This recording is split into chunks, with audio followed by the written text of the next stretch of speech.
Swimmers and coaches either love them or hate them, but you can't avoid them. Paddles have been part of swimming for a long time and will continue to be. Nearly every Olympic swimmer for the past 30 years has used some sort of paddle on a regular basis. They use them for building strength while training and for working on stroke technique. Elite swimmers also know how to use paddles, which is very important. First, who can benefit from paddles?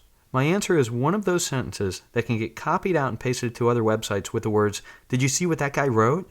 So please, read the entire sentence first. It's this: just about every swimmer of almost every age could potentially benefit from some sort of paddle. I've hedged on every level, but that fits with my philosophy that swimming is a very individual experience.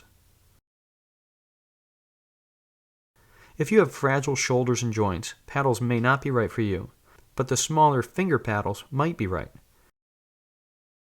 If you are 6 years old and still figuring out how to swim, paddles may not be right for you, but sculling with small strapless paddles might be just what you need to get a feel for the water.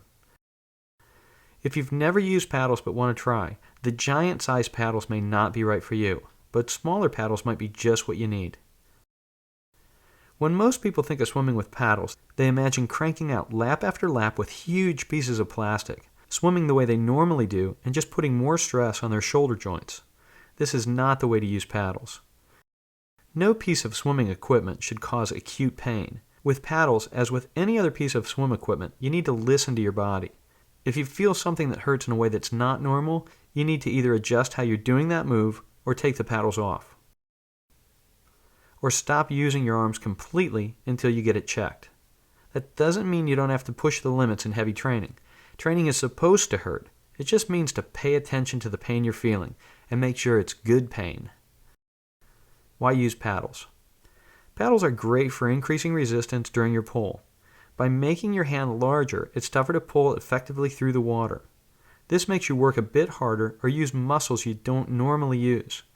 You may learn how to engage your biceps, lats, or back muscles more effectively when using paddles, because you need to use those muscles in order to finish a swim. Paddles can help you understand what the hand is supposed to do at the front of the stroke. Do your hands connect, or do they fight to get the pull started?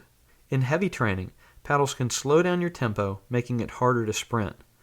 Training can help you overcome that, and in essence, help you build the strength you need to create a faster turnover, for more speed at the end of the season.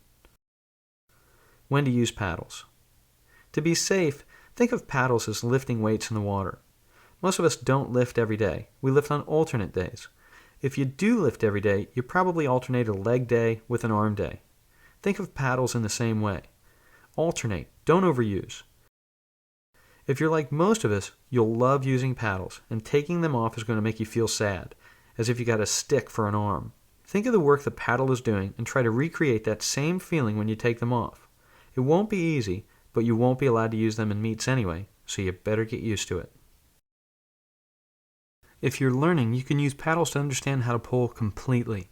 You also learn that some things you're doing are incorrect. You'll notice that just about all the paddles we use have the straps removed, except for the center strap. We do this to make sure we're finishing our stroke and not using the crutch of the back strap to hold the paddle in our hands. We know the manufacturers have put a lot of thought into these designs, but we like what we like, which is probably why they give us the option of removing them. Thanks. If you're learning, you shouldn't try to force the paddle through the water. Instead of muscling the paddle, try to feel for the point of connection when the paddle catches the water and starts to move you forward.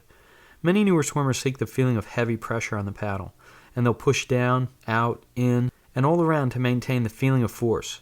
This can be counterproductive. Try instead to simply connect and hook in a way that will pull or draw you forward. When not to use paddles. First, as stated above, don't use them too much unless you're really used to this sort of thing.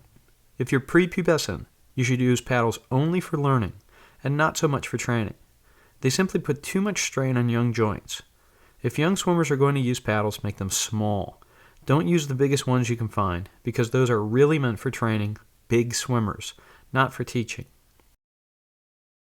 Imagine strapping a canoe oar to your forearm and pulling that through. While you may be able to make it through once, it's not something you want to do again, unless you're trying out for the ultimate swim games, which hasn't been invented yet, but who knows. Just be careful when you start using paddles and keep in mind that less is more. We love paddles. They allow us to create so many different types of sets.